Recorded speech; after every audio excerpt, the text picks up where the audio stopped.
Abatuura begombora ibare hamwe n'abebembezi ba district ya Bushenyi basiimire ekigombe kya Rotary Club of Bushenyi ahabw'okukorana amaani kutunguura obwegyese omu kyanga eki.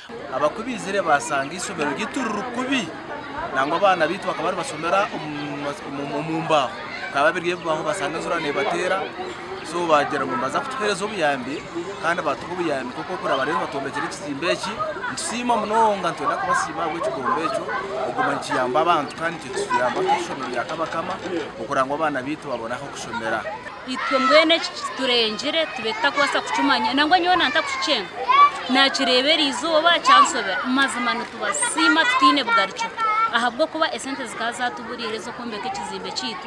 Omwezi wa chairman w'entebe ya katano abwa Bushenyi Peter Ndyahoza agizengwe ekigombe kya Rotary Club kikozire ebintu bingi omu Bushenyi.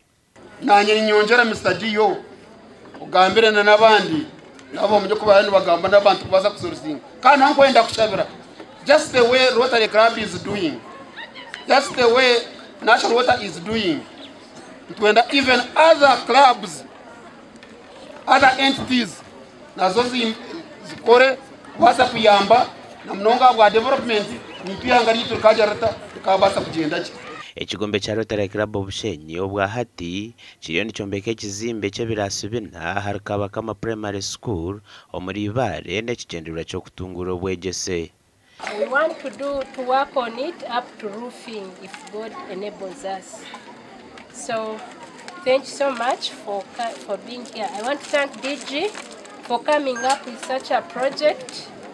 Governor wa Rotary Club habwa Tanzania hamwe na Uganda Francisco Semwanga asimire Rotary Club ya Bushenyi habwo kuteka amaani mingi ahabwegyese. Education is an enabler, but me this year I call education an equalizer.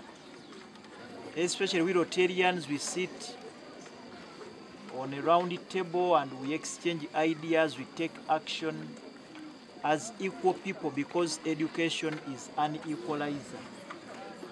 Aba Rotary Club of Bushenyi bakwatanise na UTC Bushenyi abahire yabeji kombeka ekizimbe eki abwa busha.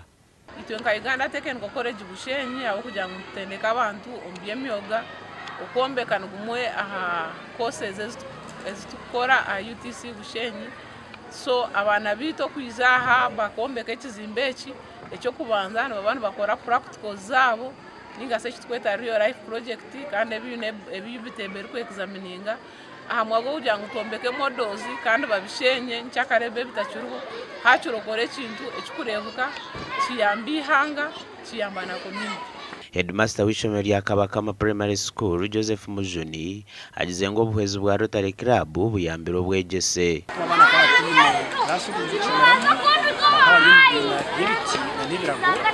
Na wanu kubija hamu ya Rotary Moses na Rotary Magara bakashangaza kuja ibintu bingi mnonga so ikandi shabu onkani nenda kusima abantu ba Rotary na UTC Bushenyi ibizire bayimba to improve ikizimbe n'abana bacunguranye zokwa ahitwahika bitusha kubentere.